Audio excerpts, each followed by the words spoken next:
E aí, tudo bem, turma? Vamos dar continuidade às nossas aulas de extensão rural. Na aula passada, a gente falou de alguns métodos de extensão rural e sua classificação quanto ao alcance, ao efeito e a seu uso. Isso, na prática, é interessante que a gente faça um balanceamento desses métodos. Ou seja, a gente utilize mais de um método na mesma situação. Isso vai depender qual método que eu vou escolher, vai ser em função do estágio da população daquela comunidade que eu estou atendendo, que eu quero atingir ou que eu já atingi. Em que fase de estruturação do trabalho a gente já se encontra. Vou dar um exemplo aqui para ficar mais fácil da gente compreender. Digamos que a gente fez um diagnóstico na comunidade. E a gente observou que o público estava desinformado sobre a prática do manejo e conservação do solo. Então, o objetivo agora que eu vou ter em relação a essa comunidade vai ser informar sobre o manejo e conservação do solo e também motivar sobre essa mesma prática. Então, vocês veem que a gente está usando aqui uma prática informacional, informação técnica e motivacional. Aí, quais os métodos que a gente pode utilizar para realizar essa prática? A gente pode fazer uma visita com informação, a gente pode fazer uma reunião com informação. Nessa reunião, a gente pode fazer diversas dinâmicas, a gente pode fazer uma palestra, a gente pode atingir essa comunidade através do rádio, aquelas comunidades que são muito afastadas, mas que têm uma boa audiência no programa de rádio local, a gente pode estar atingindo ela através do rádio. Assim, em relação ao diagnóstico, esse diagnóstico pode ser feito por nós mesmos, enquanto agentes, mas ele pode chegar de outras formas para a gente. Então, pode chegar um líder da comunidade, entrar em contato com a gente, já passar para a gente essa informação. Pode vir de outro órgão, parceiro, pode vir de informações de dados publicados na internet. Então, ela pode vir de várias maneiras e cabe a nós ou não avaliar em quais comunidades nós vamos agir ou não. Isso aí a gente vai comentar um pouco mais na frente. Então, depois que eu fiz essas primeiras atuações com essa comunidade, a gente tem que dar uma sequência nessas ações, aumentando então a bagagem de informação e, de preferência também, a gente conseguir sedimentar essa informação através de alguma coisa prática. Então, depois que a gente fez aquela primeira visita, a gente pode fazer uma segunda visita, também agora fazendo aqui uma transmissão da informação, uma prática de informação, uma reunião com informação, então eu posso também estar atuando aqui de maneira de um grupo.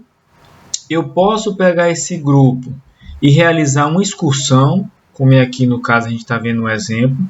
Então a gente pegou um grupo que já tinha informação acerca de determinada área do conhecimento e fomos lá na prática ver a aplicação desse conhecimento. Posso fazer com essa comunidade um curso.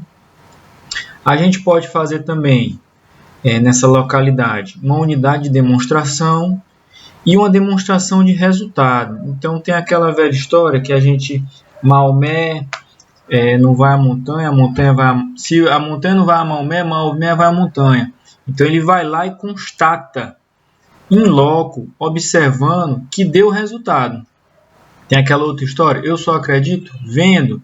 Então tem gente que necessita muito dessa confirmação visual, dessa confirmação do resultado de terceiros, para então ele fazer essa avaliação se compensa ou não ele está realizando essa prática, a partir do que ele observou em outras localidades e outras pessoas que também realizaram essa prática, para ele então decidir se vai realizar ou não a mesma atuação. Agora nós vamos pormenorizar, ter mais específico em algumas práticas corriqueiras de extensão.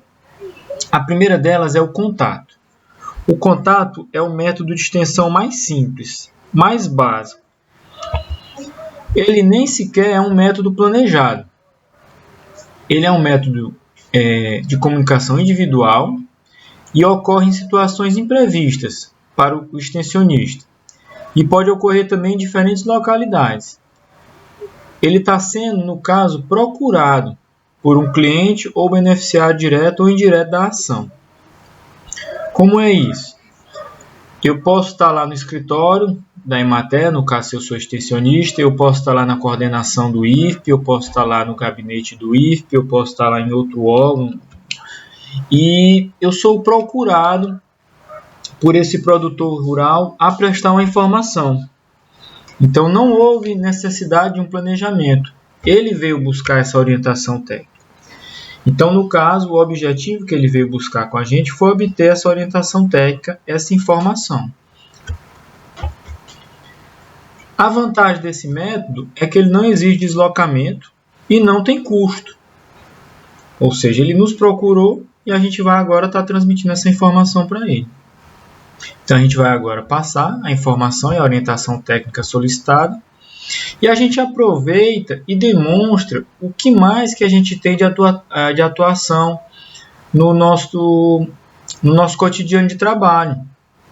Porque tanto ele pode se interessar por aquelas outras ações, como ele pode ter contato com alguém e ele repassar isso para essa pessoa.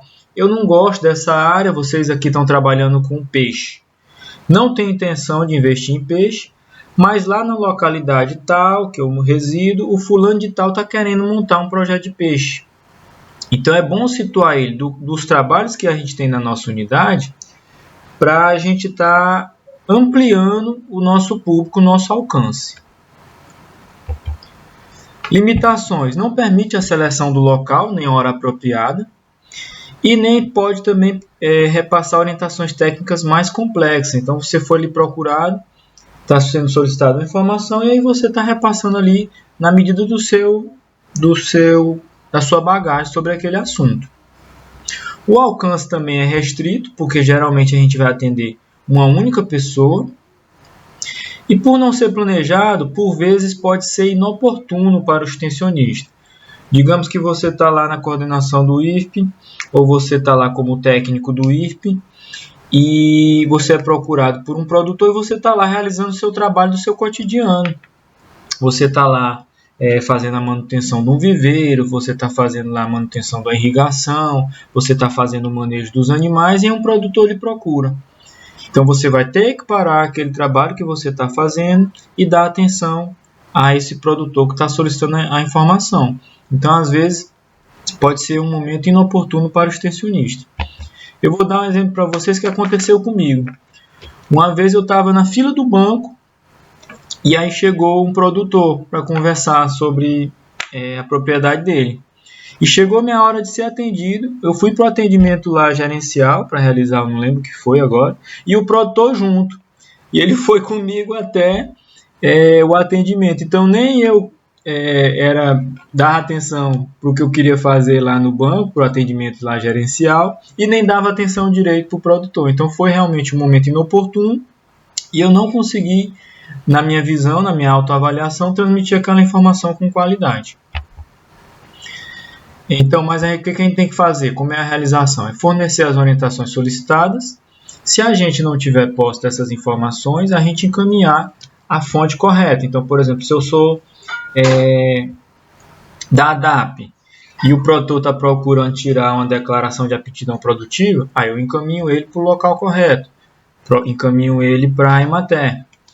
Procurar ser objetivo, para também não tomar muito tempo do cliente, e procurar envolver o cliente nos outros trabalhos desenvolvidos pela unidade. A avaliação é a gente fazer uma autocrítica sobre o que a gente repassou, sobre essas orientações. Eu estava sem nenhum material, eu estava sem nenhum projetor de slide, eu não tinha um folder para repassar. Será que eu passei a informação correta? Então eu tenho que fazer essa análise. Se eu notar que eu passei uma informação incorreta, eu tenho que tentar buscar entrar em contato com esse produtor para corrigir a informação se eu tiver passado ela incorreta. E, se possível, a gente também tentar constatar se esse cliente, se essa pessoa que procurou a informação junto a gente, saiu satisfeito com aquela orientação recebida.